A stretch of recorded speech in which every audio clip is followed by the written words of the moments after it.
দেখেছি, আমরা স্পষ্টভাবে বলতে চাই ৭১-এর মুক্তিযুদ্ধ যেমন কোনো বিশেষ গোষ্ঠী বা বিশেষ দলের নয়, বাংলাদেশের আপামর সাধারণ মানুষের জনযুদ্ধ ছিল।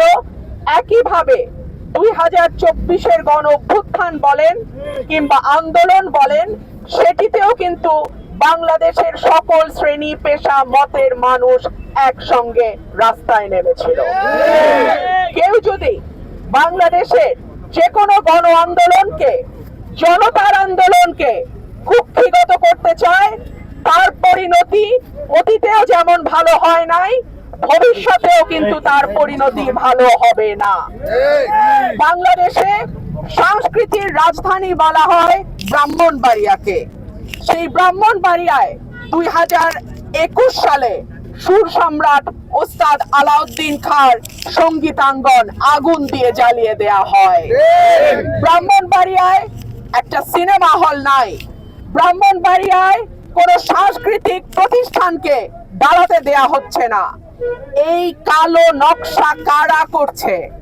যারা বাংলাদেশকে পেছনের দিকে নিয়ে যেতে চায়, যারা বাংলাদেশকে অন্ধকারে নিয়ে যেতে চায়, যারা বাংলাদেশকে একটা মৌলবাদী রাষ্ট্র হিসেবে বিশ্বের কাছে পরিচিত করতে চায়, তারাই বাংলাদেশের এই সংস্কৃতির রাজধানী ব্রাহ্মণবাড়িয়াতে একটা সিনেমা, যেটা একেবারেই পরিবারের সকলকে নিয়ে দেখবার মতন একটি সিনেমা, বনলতা এক্সপ্রেস, তার প্রদর্শনী বন্ধ করে দিয়েছে। গতকালকে আমি এই সিনেমাটি দেখেছি। এই সিনেমাটি চমৎকার একটা সিনেমা, যেটা পরিবারের শিশু, কিশোর, বৃদ্ধ সকলেই একসঙ্গে বসে দেখতে পারে। সেই সিনেমাটি কেন বন্ধ করে দেয়া হলো? আমি যদি প্রশ্ন করি, যেই রাষ্ট্র ৬ বছরের শিশুকে ধর্ষণ আর বলাৎকার থেকে রক্ষা করতে পারে না, যেই রাষ্ট্র ৭০ বছরের বৃদ্ধাকে ধর্ষণের হাত থেকে রক্ষা করতে পারে না, যেই রাষ্ট্রে প্রতিদিন ২ জনের উপরে মানুষ খুন হয়, যেই রাষ্ট্রে দুর্নীতি, দুঃশাসন, টাকা পাচার, ব্যাংক লুট, ঘুষ, কোন রকম কোন অন্যায় বন্ধ করতে পারে নাই, সেই রাষ্ট্র কেন সিনেমা বন্ধের মদত দেয়? কারণ আমরা গত ২ বছরের অভিজ্ঞতা থেকে দেখেছি, একটার পর একটা মাজার ভাঙ্গা হয়েছে, কবর থেকে তুলে নিয়ে লাশ পোড়ানো হয়েছে। আমরা দেখেছি দক্ষিণ পন্থা বা ডান পন্থা উগ্রবাদের উত্থান। কিন্তু আমার দেশের মাটি তো এমন ছিল না। এই দেশের মাটিতে আজানের ধ্বনি যেমন সুমধুর ধ্বনি আমরা শুনেছি, আমরা বাউল গানও শুনেছি। এই দেশের মাটিতে সকালবেলা যেমন কোরআন তেলাওয়াত শুনেছি, আবার বিকালবেলা হারমোনিয়াম নিয়ে ছোট ছোট বাচ্চারা গান প্র্যাকটিস করেছে, সেটাও আমরা দেখেছি। তাহলে এই বাংলাদেশকে কারা এই বাংলাদেশকে মৌলবাদের ভূমি বানাতে চায়? এই প্রশ্ন আজকে আপনাদের মাধ্যমে আমি রেখে যাচ্ছি।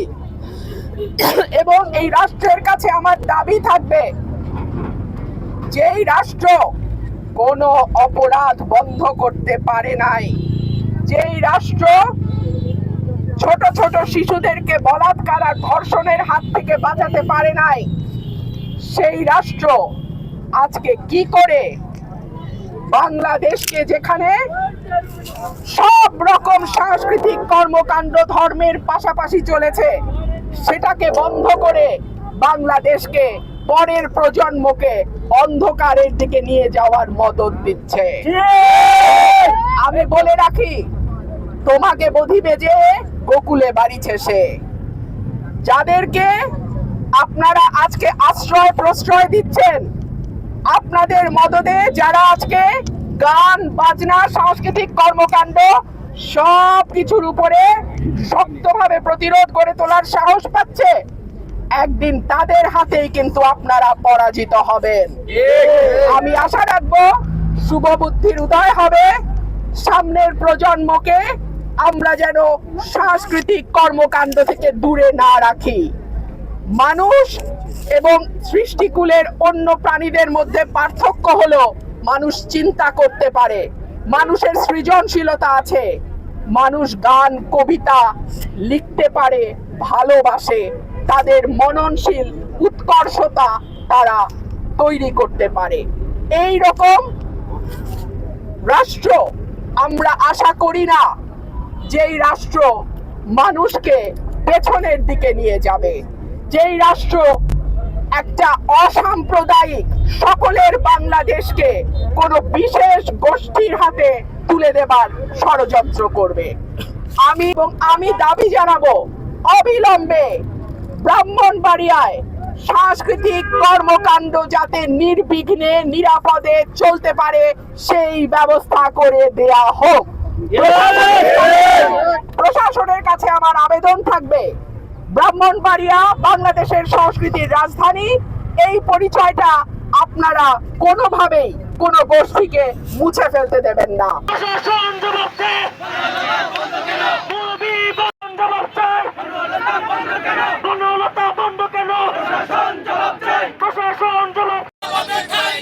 নিজে তার নিজের বাড়ির পাশে চলচ্চিত্র প্রদর্শনের উদ্যোগ গ্রহণ করে এবং তখন প্রশাসন গিয়ে সদর বলে সেই চলচ্চিত্র বন্ধ করে দেয়। আমাদের প্রশ্ন যে রাষ্ট্র যখন অনুমোদন দেয় তখন রাষ্ট্রীয় বাহিনী আবার সেটা কিভাবে বন্ধ করে? সেন্সর বোর্ড কর্তৃক অনুমোদিত একটা চলচ্চিত্র কিভাবে একটা জায়গায় প্রদর্শনীতে বন্ধ হয়ে যায়? আমার খুব জানতে ইচ্ছে করে, আমি ব্রাহ্মণবাড়িয়ার সন্তান, ব্রাহ্মণবাড়িয়াকে বাংলাদেশ রাষ্ট্রের বাইরের কোনো জেলা কিনা? যদি বাংলাদেশ রাষ্ট্রের বাইরে হয় তাহলে বাংলাদেশ রাষ্ট্রের বাইরের যারা আছে তারা ভিন্নভাবে হয়তো ব্রাহ্মণবাড়িয়াকে নিয়ন্ত্রণ করবে, কিন্তু ব্রাহ্মণবাড়িয়া যদি বাংলাদেশের ভিতরে হয়, বাংলাদেশ সেন্সর বোর্ড কর্তৃক অনুমোদিত একটা চলচ্চিত্র কিভাবে বন্ধ করে দেওয়া হয়? সেই প্রশ্নগুলো আমাদেরকে ভাবায়, আমাদেরকে আশ্চর্য করে এবং আমরা ভীত সাব্যস্ত হই। তবে এইটুকু শরীরে বলতে চাই, তালাউদ্দিন খান ব্রাহ্মণবাড়িয়া, সুফিয়া কামালের ব্রাহ্মণবাড়িয়ার মানুষজন কিন্তু চুপ করে থাকবে না।